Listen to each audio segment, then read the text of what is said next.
I'm inside and I saw The Last Man on Earth. It is directed by Sidney Salco. And if you haven't seen this movie, I will spoil it for you. And this is the 60s one. This is no other thing. This is no other thing.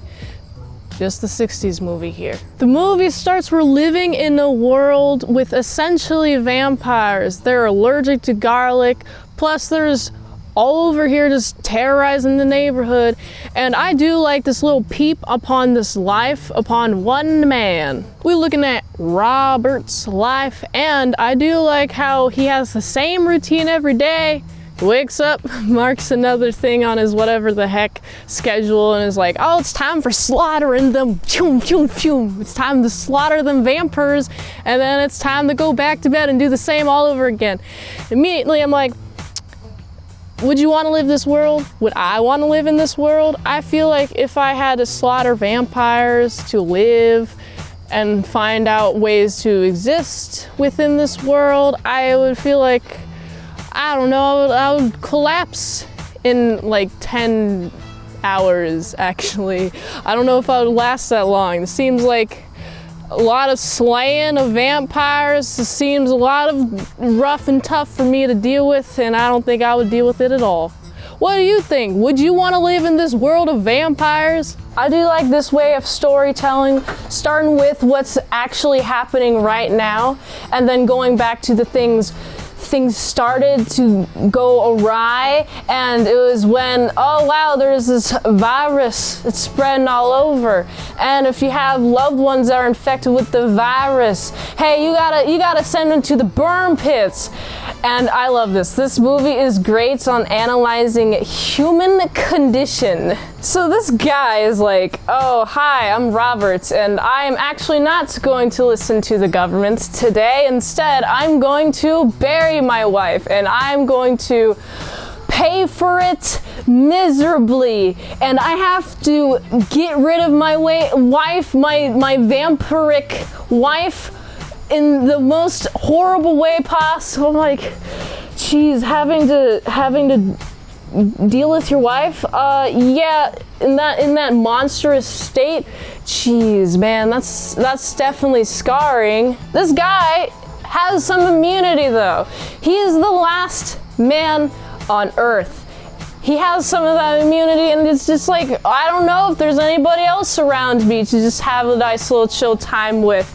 But I do like how the movie goes on and goes on. We see a little bit more of like humanity expanded, actually. There's actually a dog. Oh my goodness, a dog. I thought we were the last man on Earth here. Oh no. And then there's a lady. I'm like, oh wow, the lady's here. Okay, I like the lady friend. Oh wait, oh please don't do that dirty thing against him. Please don't try to get rid of him, try to murder him because of your other pals don't know that he's on your team. And what's all this happening here? Why are there multiple men here? I thought I was the last man on Earth. I really like the twist of this movie. He is truly the last man on Earth, and he truly had like some immunity blood, but these fellows, they're actually the dead. They're actually able to, they created some sort of, whatever things are called, vaccine, I don't know words. So they have like some sort of serum that lets them to go big and to be kind of human, but they have to like keep injecting it to be fully human again, or else they're going to go back into monster form. I'm like, okay, I like this. I also really like how this freaking Roberts guy, oh, I'm going to inject some of my blood into you, lady friend that I met just wandering around. Let me inject some of that blood into you. Oh wow, it looks like you got a cure. But he wasn't able to give more of that cure because before you could tell your buddies off, he got yoinked. Phew! And so this movie is like, there's no more the last man on Earth.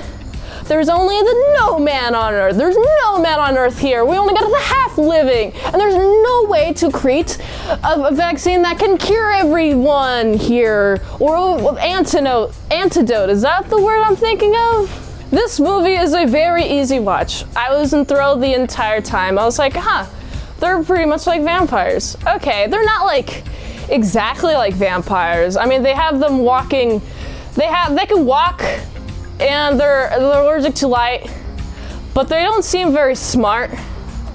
And they kind of seem like zombie vampire combinations is what it reminded me of. I'm like, okay, I like this monster a lot. And what's interesting is that there's a lot of monsters. There's so many of them, but not as many monsters as there are cool cinematic shots and cool camera movements, and oh my goodness, the value work is great, and oh my goodness, I just really like this movie. Although this movie stands out to me in like a particular way. It stands out to me in like, I really like the monster because it combines like vampire and zombies to me, like in the way that they move zombie wise, or like vampires like their weaknesses.